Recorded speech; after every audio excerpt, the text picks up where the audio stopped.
Oke, ayo kita lanjut. Menyajikan informasi tentang benda-benda di sekitar. Informasi tentang benda-benda di sekitar dapat diperoleh dari teks yang kita baca. Kita dapat mengajukan pertanyaan untuk menggali informasi yang ingin kita ketahui dari teks. Setelah itu, kita dapat menyajikan informasi tersebut dalam bentuk bagan. Ayo berlatih, bacalah teks berikut dengan cermat. Setelah itu, tuliskan informasi penting dari teks berikut dalam bentuk bagan. Aku tidak tahu itu. Udah. Satu, benda dari logam. Benda dari logam, kaca dan karet. Satu, benda dari logam. Logam diperoleh dengan cara ditimbang atau digali dari dalam tanah. Logam memiliki sifat keras, kuat, penghantar panas yang baik, tidak menyerap air dan dapat ditempa. Bahan yang termasuk logam antara lain besi, baja, tembaga, aluminium, dan emas. Logam biasa dimanfaatkan untuk membuat tiang bangunan karena sifatnya kuat, misalnya besi dan baja.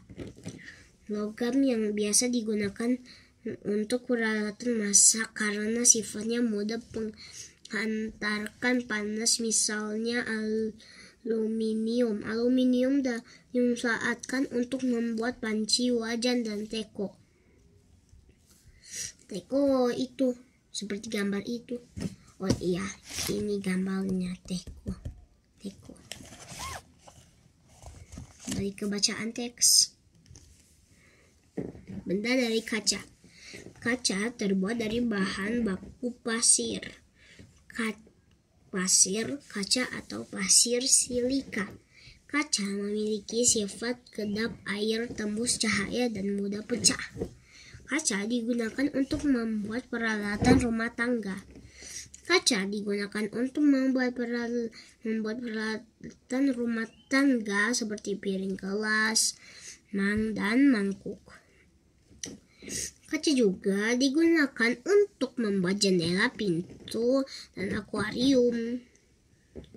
Ada yang pintu kaca di rumah-rumah orang kaya itu. Benda dari karet. Karet terbuat dari lateks, yaitu getah pohon karet. Getah karet diolah menjadi karet yang siap dipakai untuk membuat suatu benda. Karet memiliki sifat lentur, kuat, dan tidak menghantarkan panas. Karet digunakan untuk membuat alas kaki seperti sandal dan sepatu. Karet juga digunakan untuk membuat ban dan bola. Wow, pabrik memang keren.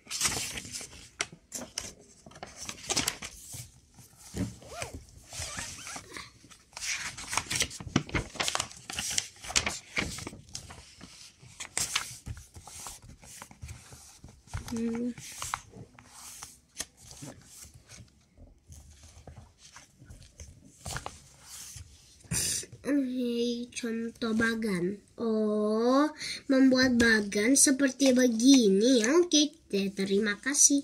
Benda dari logam, kaca, dan karet. Pengelompokan benda logam, kaca, karet. Logam seperti emas. Apa lagi ya tadi? Oh, ini namanya karet. Dia lentur. Tunggu. Dia sangat lentur dan tidak gampang putus. Benda dari logam. Oh, besi juga. Aku mau tulis dua aja. Dan besi. Lalu kaca itu akuarium dan gelas.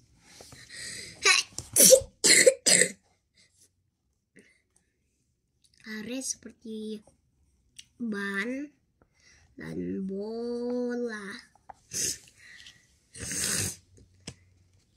Oke, selesai. Sekarang mari kita lanjut ke bawah. Sikap yang harus dijaga saat bermusyawarah. Kita sudah mempelajari bahwa sila keempat Pancasila bermakna setiap warga berhak menyampaikan pendapatnya dalam musyawarah. Saat menyampaikan pendapat, sebaiknya kita melakukan dengan sikap yang santun. Saat orang lain berpendapat, kita sebaiknya mendengar dengan saksama dan menghargainya. Menghargai pendapat orang lain merupakan kewajiban setiap anggota dalam musyawarah tersebut. Jika salah satu anggota tidak dapat menghargai pendapat orang lainnya, maka dapat menghambat kelancaran jalan musyawarah.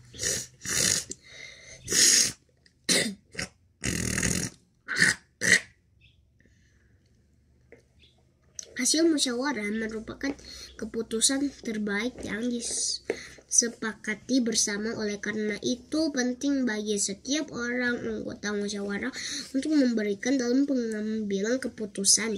Kita harus menerimanya dengan lapang dada. Nah, oke.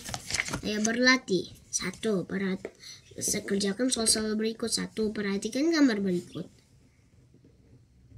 Teman-teman, mari kita dengarkan pendapat dari Jonas.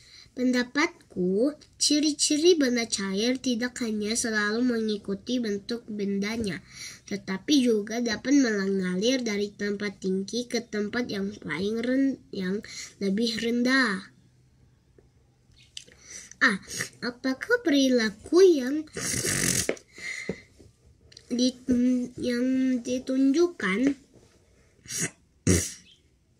pada gambar merupakan perilaku yang tepat dalam bermusyawarah? Tepat, karena dia membilang pendapatku. Jadi, ini tepat. Apa manfaat melakukan musyawarah seperti pada gambar? Supaya teman-teman tahu apa itu pendapat.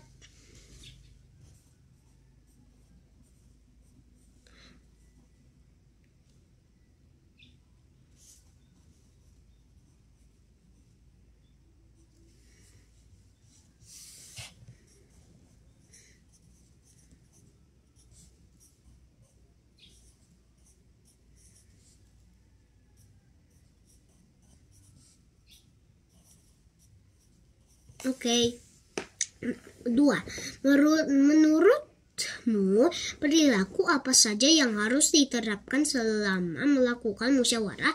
Ceritakan pengalamanmu kepada teman sebelahmu secara bergantian. Oke, aku akan cerita pengalamanku saat aku sekolah di sini.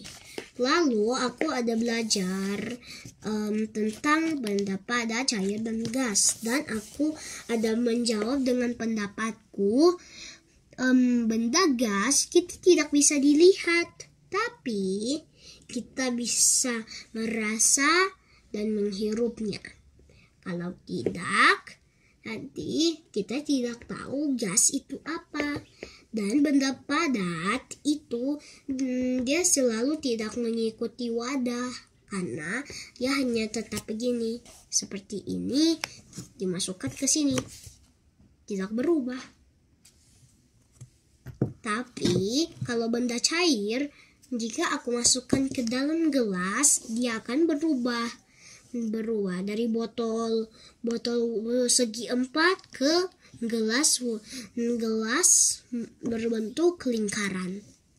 Ternyata waktu air masih di botol segi 4, dia berbentuk segi 4, tapi jika aku pindahkan ke botol lingkaran, maka dia menjadi lingkaran. Begitu deh ceritaku.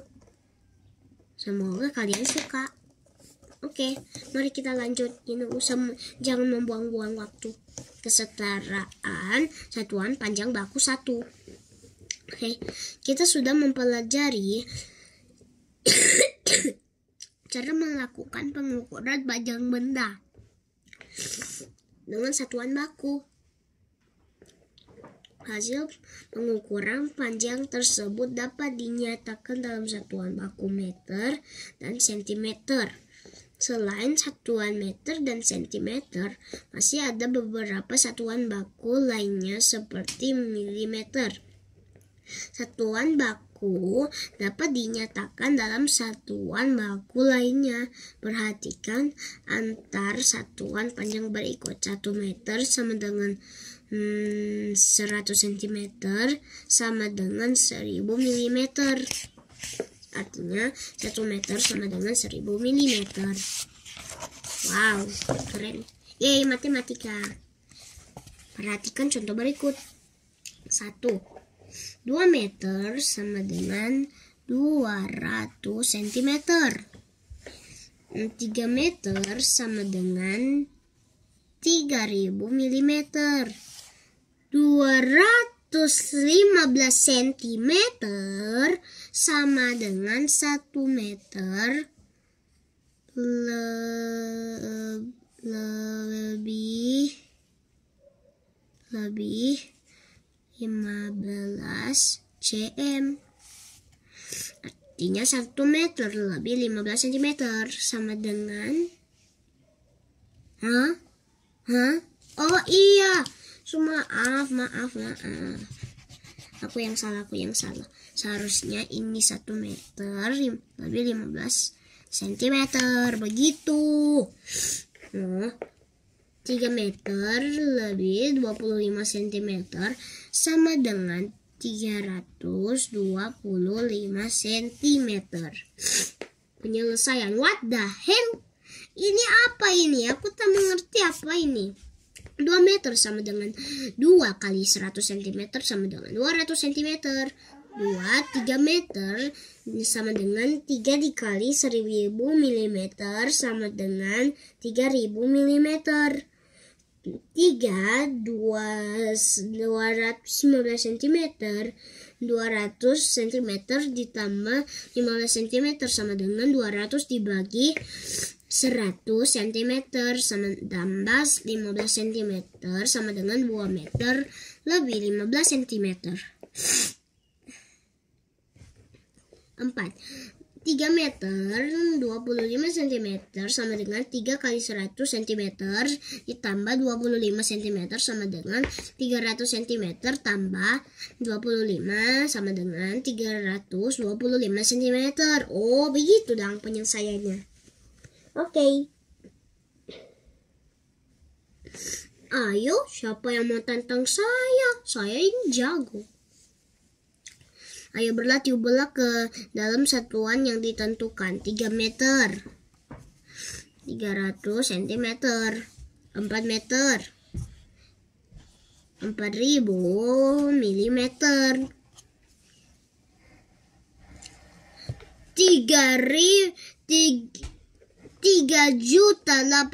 385 juta sentimeter. Apa? Ini sudah jutaan ya. Alamak, ini susah memang. Tunggu sebentar. Ini kan kalau dihilangkan 0, 385 cm. Tambah 00 lagi sama dengan berapa meter ya? Aku tidak tahu nih. 3 meter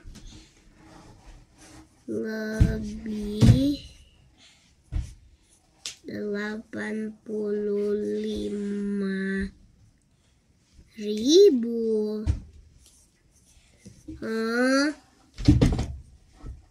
Emangnya ini berapa meter sih?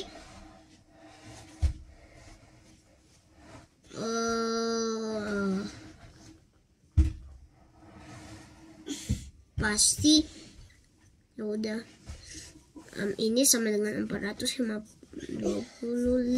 cm. Ini 530 cm. Oh, ini salah tadi. Ini bukan 1 seharusnya, ini 2 seharusnya. Dah, oke, aku perbaiki. Sekarang balik ke latihan soal. Artinya 735 cm.